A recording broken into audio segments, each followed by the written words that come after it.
नमस्कार दोस्तों, स्वागत है आपका स्टडी नॉलेज पर। मैं अजय विश्वा और आज आप लोग को हम बताएंगे जो कि महात्मा गांधी काशी विद्यापीठ के एमए का प्रथम वर्ष द्वितीय सेमेस्टर का है राजनीति विज्ञान, जो कि चतुर्थ पेपर यानी फोर्थ पेपर है। वैकल्पिक प्रश्न अगर आप लोग वैकल्पिक लिए होंगे अंतर्राष्ट्रीय संबंध यानी इंटरनेशनल रिलेशनशिप, तो आपके लिए काफ़ी बड़ा और महत्वपूर्ण इम्पोर्टेंट होने वाला है।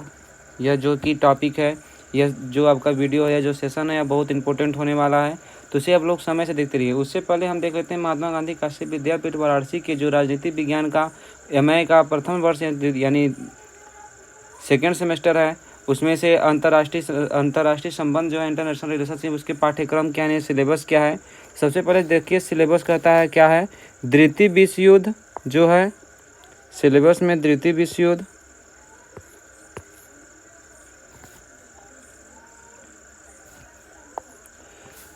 के कारण या प्रभाव, शीत एवं नवीन शीत युद्धों के कारण एवं प्रभाव।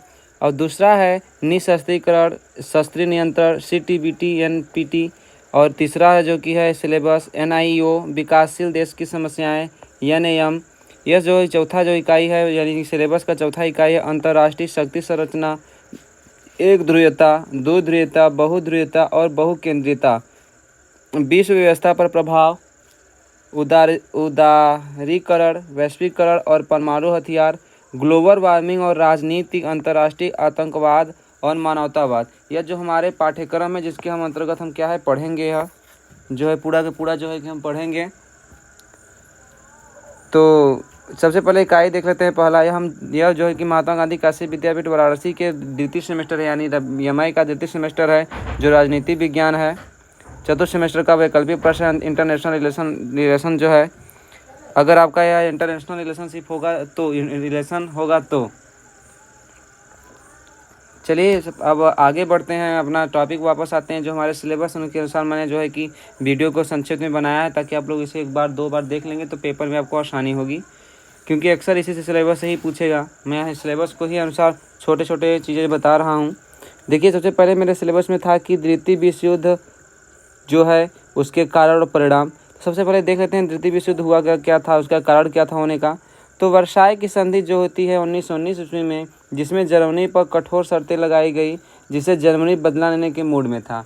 यानी जो कि 1919 ईस्वी जो वर्साई की संधि होती है प्रथम विश्व युद्ध के बाद, तो उसमें जो है कि जर्मनी पर बहुत सारे कठोर शर्त लगाए गए। ऐसा शर्त लगाया गया कि इसको इतना दबाया गया जो कि जर्मनी बदला लेना चाहता है, अपने मूड में रहता है। दूसरा है फ्रांसीवाद और नाजीवाद का उदय हुआ। इटली में जो है जर्मनी में ही हिटलर और मुसोलिनी ने आक्रमण राष्ट्रवाद तैयार किया। यानी कि उसको पता होगा कि द्वितीय विश्व युद्ध होने का सबसे बड़ा कारण था कि हिटलर का जो कि वर्चस्व में आना, आक्रमणकारी राष्ट्रवाद बनाना। और तीसरा है सैन्यवाद और साम्राज्यवादी महत्वाकांक्षा, जापान एवं एशिया पर कब्जा, जर्मनी का विस्तार होना। यह धीरे धीरे क्या है कारण होने लगा, ये कारण है। महामंदी जब 1929 ईस्वी में आती है तो आर्थिक संकट में देश में कट्टरपंथी और आक्रामक नीति बढ़ गई। पांचवा जो है राष्ट्र संघ की विफलता, युद्ध रोकने में असफल। देखिए जो राष्ट्र संघ था उस समय, वह जो है कि युद्ध को रोकने में असमर्थ हो जाता है, इसलिए द्वितीय विश्व युद्ध होने का कारण बन जाता है। ऐसे द्वितीय विश्व युद्ध होने के बाद में इनका क्या प्रभाव पड़े हैं, इसको थोड़ा देख लेते हैं।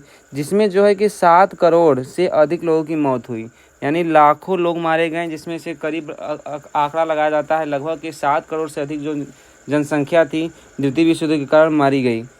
अमेरिका और सोवियत संघ महाशक्ति बने। यह दुनिया दो ध्रुवीयता का स्टार्टिंग हुआ, यानी कि जो कि पूरे विश्व युद्ध में दो हुए, अमेरिका हुआ और सोवियत संघ रूस हुआ। उसके बाद संयुक्त राष्ट्र संगठन यानी यूएनओ की स्थापना की गई 1945 में। यह प्रभाव है जो कि द्वितीय विश्व युद्ध होने के बाद में जो है उसके बाद प्रभाव जो देखने को मिलता है, यही चीज़ें।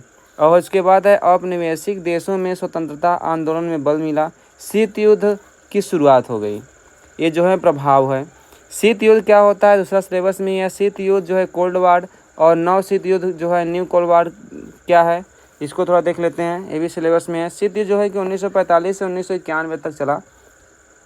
अमेरिका जो था पूंजीपति बनाम सोवियत संघ यानी समाजवादी। अमेरिका जो था पूंजीपतियों के श्रेणी में था, दूसरी तरफ था क्या था शीत युद्ध में, समाजवादी यानी सोवियत संघ जो आजकल रूस है।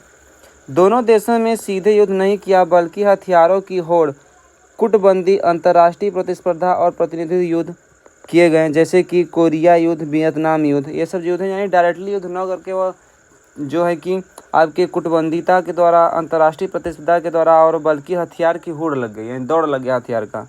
उसके बाद नौशीत युद्ध क्या होता है, जो कि 1969 ईस्वी में आपको देखने को मिलता है। 1979 ईस्वी में नौशीत युद्ध जो है कि 1979 ईस्वी में देखने के बाद हुआ, यानी बाद में होता है 1989 ईस्वी के बाद में, यानी कि 1979 के बाद में होता है। अमेरिका और सोवियत संघ के बीच में संबंध और ख़राब हो जाते हैं, जो नौ शीत युद्ध चल होता है, न्यू कोल्ड वार जो होता है उसके बाद अफगानिस्तान और सोवियत संघ पर आक्रमण हो जाता है। यह उसी समय की बात है, यानी कि 1979 की बात है। अमेरिका ने सोवियत संघ को रोकने के लिए पाकिस्तान और अन्य देशों को समर्थन दिया। हथियार की होड़ फिर तेज हो गई। अंततः 1991 में सोवियत संघ टूट गया और शीघ्र युद्ध समाप्त हो गया। उसके बाद जो है सोवियत संघ जो कि टूट जाता है, विखंडित हो जाता है, जो कि 15 देशों में बढ़ जाता है सोवियत संघ। फिर क्या होता है, समाप्त हो जाता है युद्ध। अब आते हैं इकाई दूसरा जो है निशस्त्रीकरण और शस्त्र नियंत्रण में क्या मतलब है। निशस्त्रीकरण का मतलब होता है हथियार, खासतौर पर परमाणु हथियार को पूरी तरह से खत्म करना। ये निशस्त्रीकरण का अर्थ होता है, जो है कि क्या कि हथियारों को जो है कि पूरी तरह से क्या करना, खत्म कर देना, निशस्त्रीकरण। और शस्त्र नियंत्रण का मतलब क्या होता है, हथियारों की संख्या और क्षमता की सीमित करना, ताकि युद्ध न हो सके, यानी अपनी सुरक्षा के लिए, यानी कि जो हथियार ज़्यादा मात्रा में न होकर कम मात्रा में हो जाए, नियंत्रण में हो जाएं, अपनी आवश्यकता के अनुसार, अपने सीमित, और जितनी भी हमारे पास युद्ध करने के लिए सीमित, यानी कहने का मतलब अपनी सुरक्षा के लिए केवल उपयोग हो जाएंगे, उसे शस्त्र नियंत्रण कहा जाएगा। CTBT जो है यह क्या है, 1996 ईस्वी में किया गया। परमाणु हथियार के परीक्षण टेस्ट पर रोक लगा दी गई। यह है CTBT। जो CTBT है, यह इसका मतलब सीधा है कि जो परमाणु का परीक्षण होता था, परमाणु बम का, उसको क्या कर दिया, रोक लगा दिया गया।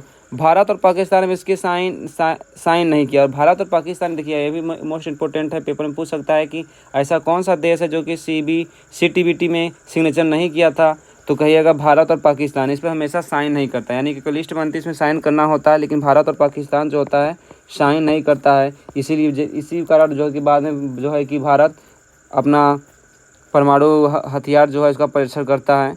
अब आते हैं NTPT। यह है परमाणु हथियार, जो कि 1968 में है। परमाणु हथियार केवल 5 देश, अमेरिका, रूस, ब्रिटेन, फ्रांस और चीन को मान्यता देता है। ये जो कि NTPC, जो कि सही नहीं है मेरे हिसाब से। NPT यह जो है आपका केवल 5 देशों में मान्यता देता है, जिसमें अमेरिका, रूस, ब्रिटेन और फ्रांस, चीन ही हैं। बाकी देशों को परमाणु ऊर्जा केवल शांति के लिए इस्तेमाल करने की इजाज़त है। भारत ने इन्हें अन्यायपूर्ण और कहकर साइन नहीं किया, जो कि सही करता है। अब आते हैं तीसरा जो रहता है NIEO, जो है न्यू इंटरनेशनल इकोनॉमिक ऑर्डर, यानी कि 70, यानी कि आपका 1970 के दशक की है। विकासशील देश जैसे कि एशिया हो गया, अफ्रीका हो गया, एशिया हो गया, लैटिन अमेरिका, अफ्रीका हो गया, ये मांग की गई, यानी मांग किया गया इनको NIEO की तरफ से कि विश्व आर्थिक व्यवस्था में न्याय होना चाहिए, कच्चे माल की दाम स्थिर रखें, ऋण जो है कि लोन जो है सस्ता मिले, तकनीकी मदद दी जाए, ये सब जो हैं कि इसके अंतर्गत आएंगे। विकासशील देशों की समस्याएं क्या रहती है, इसको थोड़ा देख लीजिए। ये भी गरीबी, बेरोजगारी समस्याएं। विकासशील देशों की सबसे बड़ी समस्या होती है गरीबी हो जाती है, बेरोजगारी होती है। अगर यहाँ पे यही सबसे बड़ी समस्या होती है, अगर ये नहीं रहे तो फिर विकासशील ही न रहे, वो तो विकसित हो जाए। उसके बाद क्या होता है, तकनीकी पिछड़ापन होता है, ऋण का बोझ होता है और समान व्यापार होते हैं। अब आते हैं कूटनीतिकता आंदोलन, जो कि NAM, नॉन एलिगेंट मूवमेंट्स जो है। नेतृत्व में इन्होंने नेहरू जी जो कि भारत से करते हैं, और नासिम में मिस्र में टीटो जो है युगोस्लाविया के द्वारा किया जाता है। नीति न अमेरिका के साथ न सोवियत संघ के साथ, यानी स्वतंत्र विदेशी नीति थी यह जो है। अब इकाई जो 4 है सिलेबस के अनुसार, अंतर्राष्ट्रीय शक्ति संरचना। अगर आप चाहें कहेंगे, कमेंट करिएगा। अगर आप चाहते हैं कि हर एक चीज़ का एक टॉपिक का मैं विस्तार से बताऊँ, लेकर चलूँ, तो ये बता दीजिएगा कमेंट बॉक्स में, मैं इसको भी थोड़ा चर्चा कर लूँगा। अब आते हैं अंतर्राष्ट्रीय शक्ति और संरचना जो है क्या है इसकी। देखिए एक ध्रुवीयता, एक ध्रुवीयता का मतलब क्या होता है, इसको थोड़ा देख लीजिए कि जो सिलेबस को मैंने स्टार्ट में छोटा छोटा तरीके से बताया हूँ कि जो कि आप इसको टॉपिक को बारी बार से पढ़ लें। यानी इसमें आपको सिलेबस भी देखने को मिलेगा, सिलेबस के अनुसार जो भी चीज़ें हैं उसको मैं यानी 60 में छोटा छोटा चीज़ें टॉपिक को पकड़ कर लेकर चला हूँ। अगर इसे विस्तृत जानकारी चाहते होंगे तो बता दीजिएगा, उसके लिए मैं वीडियो बना दूंगा। नहीं तो आप इस सिलेबस के अनुसार जो है कि कहीं से भी पढ़ाई कर सकते हैं, क्योंकि आप जो है कि मास्टर कर रहे हैं राजनीति विज्ञान में, थोड़ा सा आपके पास ज़्यादा मटेरियल होना जरूरी है। अब आते हैं एक ही महाशक्ति हो जिसमें 1991 के बाद में केवल अमेरिका रह जाती है एक ध्रुवीयता के बाद, क्योंकि सोवियत संघ का विघटन हो जाता है, सोवियत संघ 15 देशों में टूट जाता है, जिसके कि एक ही महाशक्ति हो जाती है, कौन, अमेरिका हो जाती है। दो ध्रुवीयता में क्या होता है, दो महाशक्तियाँ होंगी।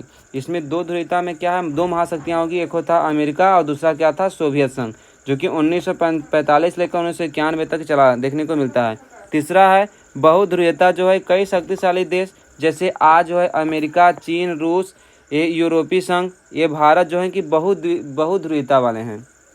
और भारत पूछ सकता है पेपर में कि भारत या में जो है कि आज के डेट में कौन सी दृष्टि में आता है, कई शक्तियों के देश हैं जो कि बहुध्रुवीयता वाली है, तो उसको भारत का दृष्टि में हम रख सकते हैं। अब आते हैं बहुकेंद्रिता क्या है, शक्ति कई राजनीतिक, आर्थिक, सैन्य में बटी हो, जैसे कि आज वैश्विक ढांचा। यानी यह जो है कि आपकी बहुकेंद्रिता है, जिसमें कि जो कि कई शक्तियाँ होंगी, यानी शक्तियाँ जो है कई केंद्रों में बटी होंगी, जिसमें कौन कौन शक्तियाँ होंगी, राजनीति होंगी, आर्थिक होंगी और सैन्य होगी। अब आते हैं विश्व व्यवस्था पर प्रभाव, जो इकाई 5 है, यानी सिलेबस के अनुसार विश्व व्यवस्था पर प्रभाव। सबसे पहला है उदारीकरण, जिसे बोलते हैं अर्थशास्त्र को सरकारी नियंत्रण में मुक्त करना, जो कि भारत ने 1991 में किया था। वैश्वीकरण, पूरी दुनिया में आर्थिक, सांस्कृतिक, तकनीकी जाल में बंधी, जैसे इंटरनेट, WTO, MNC, यस, जो है कि ये चीज़ें हैं जो कि वैश्वीकरण की दुनिया में क्या है, आर्थिक मदद देखते हैं, तकनीकी के जाल बनाती हैं, यानी कि वैश्वीकरण यानी कि तकनीकी नए दौर का स्टार्ट होना। भारत अब जो है परमाणु हथियार क्या है, सुरक्षा और खतरे दोनों, युद्ध रोकने में मदद लेकिन विनाश का डर। देखिए युद्ध रोकने का डर होता है, क्योंकि कहते हैं हम परमाणु होंगे तो जाहिर सी बात है कि सभी देश इसमें एक्टिव हो जाएंगे, नहीं इसको रोकना चाहिए, लेकिन इसका विनाश होने का भी डर रह जाता है। ग्लोबल वार्मिंग और राजनीति का क्या मतलब है, तो पर्यावरण, जलवायु परिवर्तन जो है, पर्यावरण संकट हो गया, विकसित और विकासशील देशों के जिम्मेदारी पर को लेकर विवाद, ये सब विवाद हो जाएगा, ग्लोबल वार्मिंग। अब आते हैं पाँचवा, अंतर्राष्ट्रीय आतंकवाद, जैसे अमेरिका, ISI, पाकिस्तान में फैला आतंकवादी, जो कि अंतर्राष्ट्रीय आतंकवाद है, जैसे कि आपको पता है 9/11 अमेरिका की होगी, ISI पाकिस्तान में फैला आतंकवाद है। छठा जो है आपका मानवताधिकार, संयुक्त राष्ट्र संघ ने 1948 में सार्वभौमिक मानवताधिकार की घोषणा करती, जिसमें जीवन, स्वतंत्रता, समानता और शिक्षा के अधिकार शामिल थे, जो कि मानवताधिकार को 1948 ईस्वी में लागू करता है कौन, UNHCR, यानी मानवताधिकार की घोषणा करता है UNHCR। इसमें जीवन में स्वतंत्रता, समानता और शिक्षा के अधिकार शामिल होते हैं। देखिए आपको मैंने जो है कि MA के द्वितीय सेमेस्टर और 4th पेपर जो कि अब विकल्पीय प्रश्न पत्र है, अगर आप लोग का अंतर्राष्ट्रीय संबंध होगा, इंटरनेशनल रिलेशन होगा, तो इसको आप लोग एक बार दो बार देख लीजिएगा, या थोड़ा सिलेबस के साथ साथ सिलेबस के अनुसार जो भी टॉपिक है शार्ट में तरीके में समझाया हूँ, काफ़ी बड़ा वीडियो नहीं होगा ये। इसे अगर आप लोग टॉपिक वाइज टॉपिक समझना चाहते हैं, महात्मा गांधी काशी विद्यापीठ का, ऐसे मैंने और भी चीज़ों को सेमेस्टर के लिए और पेपर को मैंने बनाया है, उस पेपर को आप लोग देख सकते हैं। जैसे कि हम और भी चीज़ें हैं, यानी इसका प्लेलिस्ट मैंने बना दिया है, प्लेलिस्ट में आप जाकर देख सकते हैं, महात्मा गांधी काशी विद्यापीठ। यानी कहने का मतलब सिलेबस जो है, जो नई शिक्षा पद्धति आ गई है, जो कि NEP 2020 है, इसमें आपका सिलेबस एक ही तरह के सभी यूनिवर्सिटियों की मिलती है, तो सभी यूनिवर्सिटियों के जो भी मिलेंगे उसमें आप लोग एक बार दो बार देख लीजिएगा। अगर चाहेंगे कि इसका हर एक चीज़ का, हर एक जो कि पाठ्यक्रम का हर एक वीडियो थोड़ा सा बड़ा लाने के लिए, जैसे निशस्त्रीकरण या शस्त्रीकरण नियंत्रण क्या है, इसमें थोड़ा सा चर्चा करिए इसकी पूरा डिटेल में, तो इसके बारे में मैं चर्चा कर लूँगा। और मैं जो भी चीज़ें होगी आप कमेंट बॉक्स में बताइएगा, उस हिसाब से मैं आप लोगों को एक नया वीडियो दे दूंगा, ठीक है। मैं आज को छोटा में चर्चा किया हूँ कि इंटरनेशनल रिलेशनशिप के जो है कि क्या है अंतर्राष्ट्रीय संबंध, उसके बारे में, जो कि वैकल्पिक प्रश्न है, यह आपका कोई अलग चूज किया होगा तो कोई अलग किया होगा, क्योंकि आप जब आएंगे दूसरे सेमेस्टर में, फर्स्ट ईयर के दूसरे सेमेस्टर में, तो आपको देखने को मिलेगा, ठीक। आज के लिए बस इतना है, धन्यवाद। अगर आपको मेरी बातें अच्छे समझ में आ रही होगी, मेरा समझाने का तरीका आप लोगों को समझ में आ रहा होगा, तो आप जो है कि चैनल को सब्सक्राइब जरूर करिएगा, अपने दोस्तों के साथ भी शेयर करिएगा, ताकि थोड़ा सा यूट्यूब जो नया है तो थोड़ा सा अच्छे से ग्रो कर सकें, जिससे और भी मुझे मोटिवेशन मिल सके, ताकि और मैं वीडियो ज़्यादा से ज़्यादा लेकर आऊँ आप लोगों को, और अच्छे तरीके से समझाने का प्रयास करूँ, अधिक मटेरियल लेकर आऊँ, क्योंकि मटेरियल थोड़ा ज़्यादा रहेगा सही है, क्योंकि आप मास्टर कर रहे हैं राजनीति विज्ञान में, तो थोड़ा जानकारी ज़्यादा होना चाहिए। तो आज के लिए बस इतना ही, धन्यवाद।